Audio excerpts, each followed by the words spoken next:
Linsonji! Shrimp in coconut milk with crab paste.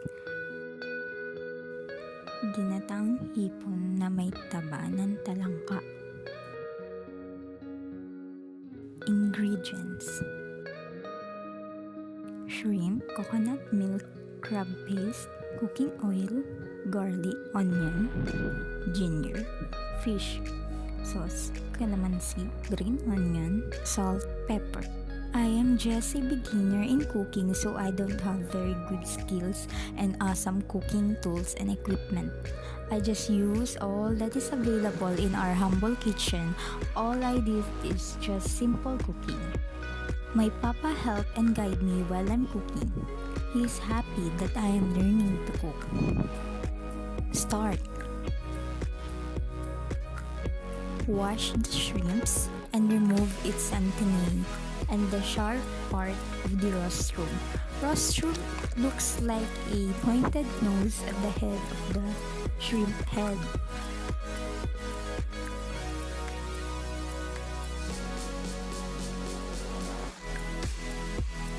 Using toothpick, devein the shrimps.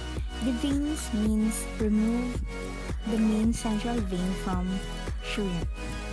Sonji prefers properly wash and devein shrimp. That's why I always do that in every shrimp dish.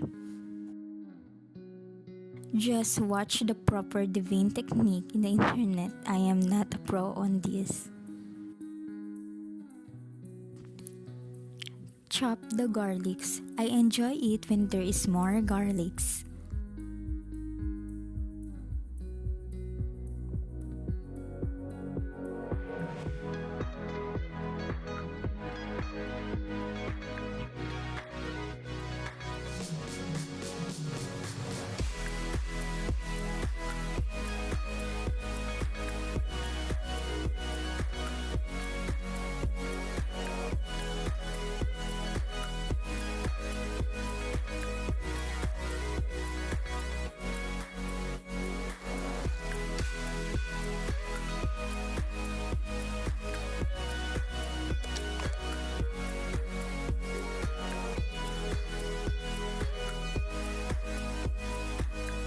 While waiting for Sonji, I will be doing the cooking and Papa assists me while he is cleaning the sink.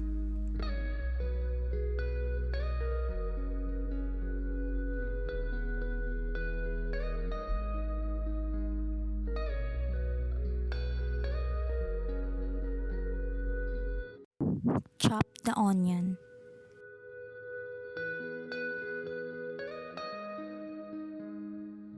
I usually wash my hands every ingredient I touch.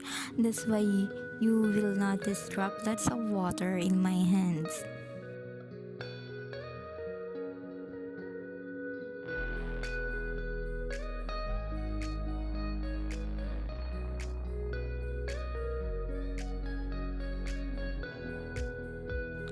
Chop the chili and green onions. I wasn't able to film the chopping of green onions. Chop the ginger.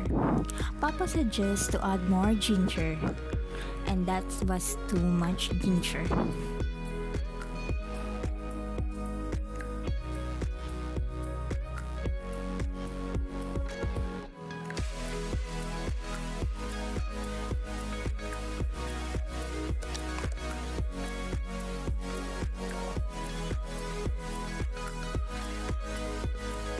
Don't follow my chopping technique, it is dangerous.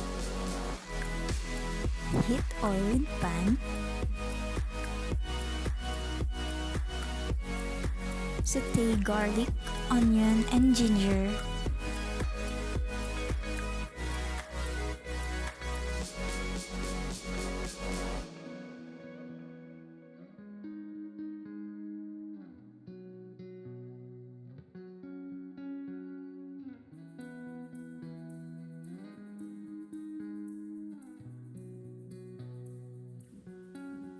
Add crab paste and mix it.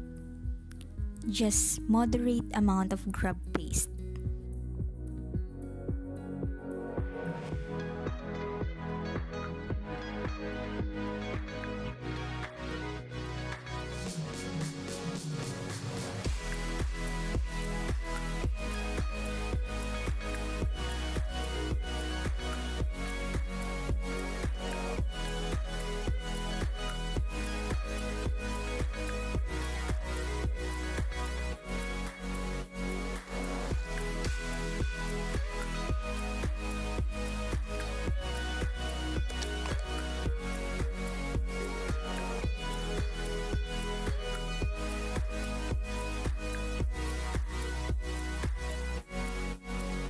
add the chili for spiciness. I am a fan of spicy.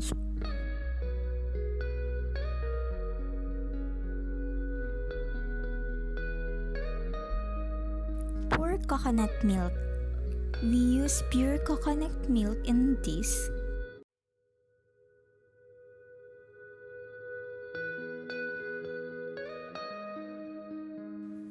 Add fish sauce and simmer it.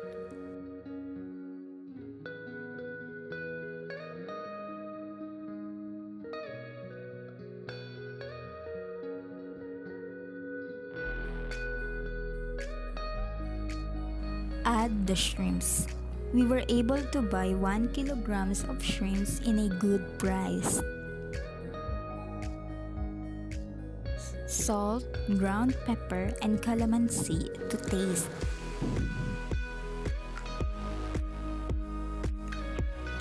We transfer it to a kitchen casserole because we don't have pan cover that fit. I also pair it with a cream of corn soup and iced tea. When I am cooking, I always think I am cooking for my loved ones and they will be very happy to eat the dish. Cooking special dish for them makes it worth it, even if I am clumsy. Sonji likes the dish very much. He said I am now improving. For Sonji, he rated the dish 4.5/5. He said the dish is milky and have a hint of spicy. Eating at home is so comfortable. We ate a lot of it. Thank you for watching.